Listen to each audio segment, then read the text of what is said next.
Gimana ya? Tadi saya kencing kok warna kuning ya. Gimana pembentukan oranye?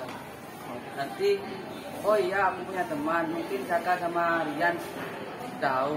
Ya udah aku mau pergi ke sekolahan Rian sama Saka.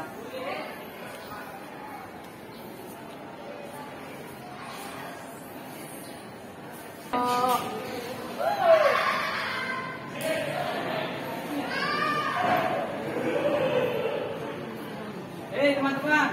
Ya, apa bos? Aku mau nanya, betulan, pas betul, pas belajar biologi, aku mau nanya, gimana sih cara pembentukan noren? Aku tuh kencing tadi, warna kuning, gimana sih cara prosesnya pembentukan noren? Ini dulu bos. Tadi saya baca-baca buku ini, tuh pembentukan urin itu ada 3. Ya, pembentukan urin itu ada 3 bos. Sebelum keluar dari penis. Yang pertama itu filtrasi glomerulus. Apa itu yang dimaksud dengan filtrasi? Tahap pertama pembentukan urin, yaitu menyaring plasma bebas protein melalui kapiler glomerulus ke kapsul Bowman. Itu yang dimaksud dengan filtrasi glomerulus. Yang kedua yaitu deabsorpsi tubulus. Deabsorpsi tubulus itu adalah penyaringan zat-zat yang dibutuhkan oleh tubuh. Contohnya asam amino, glukosa, nutrisi organik, air, dan garam mineral. Itu yang dimaksud dengan deabsorpsi tubulus. Dan yang terakhir itu bos, yaitu augmentasi atau sekresi tubulus. Pengertiannya sekresi tubulus yaitu transport aktif yang memindahkan zat-zat tertentu dari darah dalam kapiler partikuler keluar melalui sel-sel tubuler menuju ke cairan tubuler dan masuk ke dalam urin.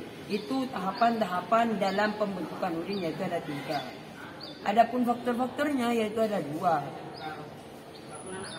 Nah, yang pertama ada faktor internal. Faktor internal sendiri itu dibagi menjadi 3. Yang pertama itu ada hormon ADH atau bisa disebut antidiuretic hormone. Itu dihasilkan oleh hipotalamus dalam otak, disimpan dan dibebaskan oleh kelenjar yang terletak di bawah hipotalamus. Terus yang kedua ada hormon insulin. Itu dihasilkan oleh sel B pada pankreas.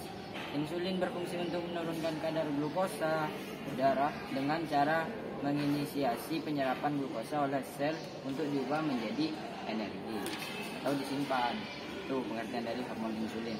Yang ketiga itu ada sistem renin angiotensin atau aldosteron. Itu dihasilkan oleh aparatus juxtaglomeralis untuk merespon tekanan darah rendah, konsentrasi natrium, dan kehilangan air.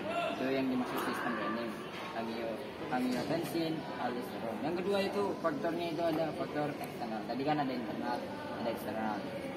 Jadi yang pertama itu ada suhu lingkungan. Itu jika suhu lingkungan panas, banyak mengeluarkan keringat atau osmolaritas darah meningkat. Sekresi SDA atau antidiuretic hormon itu juga meningkat. Yang kedua ada jumlah air yang diminum. Jadi jika banyak meminum air, osmolaritas darah menurun. Sekresi ADH juga atau antidiuretic hormon itu menurun juga. Jadi kalau jumlah air yang diminum itu banyak.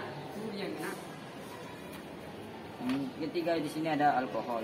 Alkohol sendiri dapat menghambat pembebasan ADH sehingga menyebabkan kandungan air dalam urin berkurang. Jadi itu faktor-faktor yang mempengaruhi proses pembentukan urin.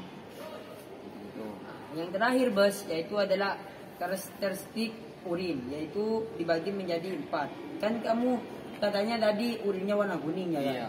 Itu yang pertama itu bos, volume urin yang dihasilkan orang dewasa itu sekitar 800 sampai 2500 ml per hari yang dikeluarkan. Banyak bos.